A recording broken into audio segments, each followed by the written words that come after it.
Northern Heritage presents Canada's New Hope, the Age of Exploration. Columbus, Magellan, Fjord. Nordic Sun, explorers have been around a while. They help show us the places where we should live. Canada is no different and has a rich history of sturdy adventurers who have made discoveries that would benefit the land for years to come. These two amateur rocketeers are no different when in 1902 they discovered the town of Flatbench in northern Yukon Territory.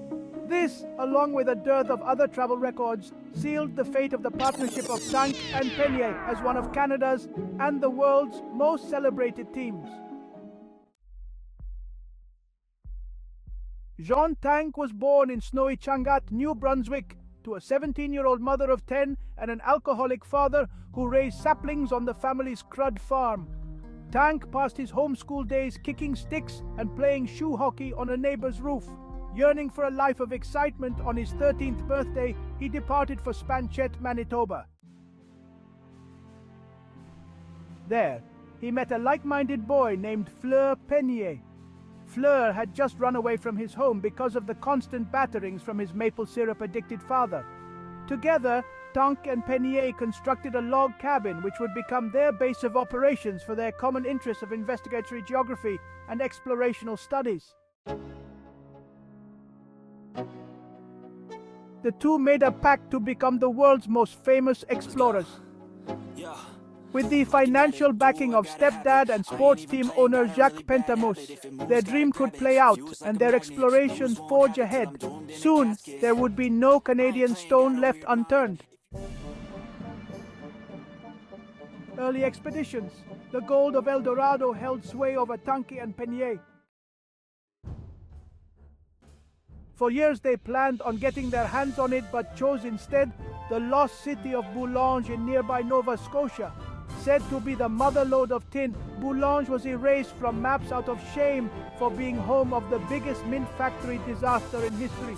After a 40-day search with the aid of beaver guides and a steady diet of moose jerky, Tanque and Pennier found Boulogne hiding in the south of Nova Scotia. With a bounty of tin, they gave the royal queen her share and basked in their glory with a hockey game. They could now afford any igloo they wanted. With unworldly momentum, Tanque and Pennier next set out to uncover great tracts of waterways, hitherto unpaddled by man.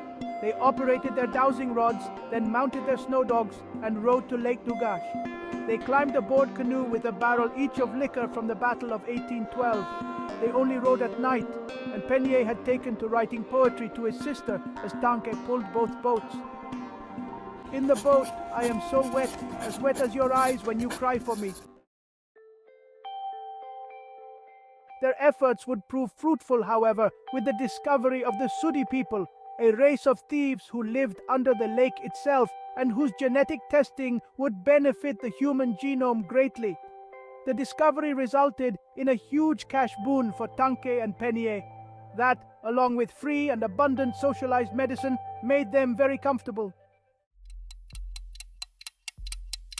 Sharing a love of discovery, their methodology would evolve over the years. In the early days, Tanque would be led, and Pennier would follow, whether walking or by canoe. But the passing of years brought about change, and by the end, Pennier would be in the front, Tanque in the back. One thing would never change, however. They both kept a maple leaf in their front pockets, to honor home and country, and also to ward off certain rural spirits. Their small fortune would fund their next venture, forging a trade route through rural Yukon Territory, a land notorious for its climatic insolence and rugged terrain. They employed nearly the entire male population of a nearby town to round off their expedition. Every acre is a dreary nightmare. The snow gets into my eyes, into my shirts, feet heavy. Pennier noted every move.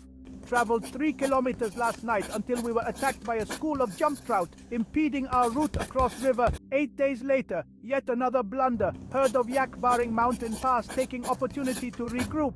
Another entry, more succinct wolves. Due to constant setbacks, the expedition lasted 7 years and caused the deaths of all those employed. As was the trend at the time, Tanque and Pennier resorted to subsisting on the flesh of their fallen.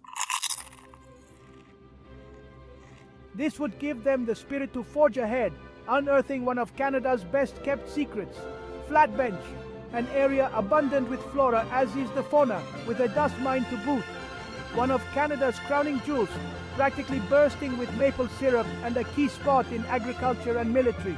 The Flatbench fortification would put an end to the native horde, which was invading from the east. It also became the seat of the contentious International Hockey Tribunal, a commission whose mandate included subjecting the homeless to mandatory hockey camps, a tradition still in practice today in many parts of Canada. Practically generals at this point, Tanque and Pennier, would secure various points of interest, otherwise used by the indigenous. After years of exploration together, a prank gone wrong was the catalyst that finally drove the pair apart. Tanque retired into a life of brutal dictatorship as the ruler of a trio of small Nova Scotian fishing communities. He was later beheaded and impaled. Pennier, however, fled into a life of solitude and literature, even penning a slew of pamphlets deemed extremely controversial at the time. He died broken and penniless after his stockpile of pelts spontaneously burst into flames. The adventuring duo of Tanque and Pennier have had a crater-sized effect on the country of Canada. Their boldness and bravery opened up large tracts of land for Canadian settlers and paved the way for future generations of explorers. Their induction into the Explorers Hall of Fame is only befitting their drive and ambition. Should old acquaintance be forgot and never brought to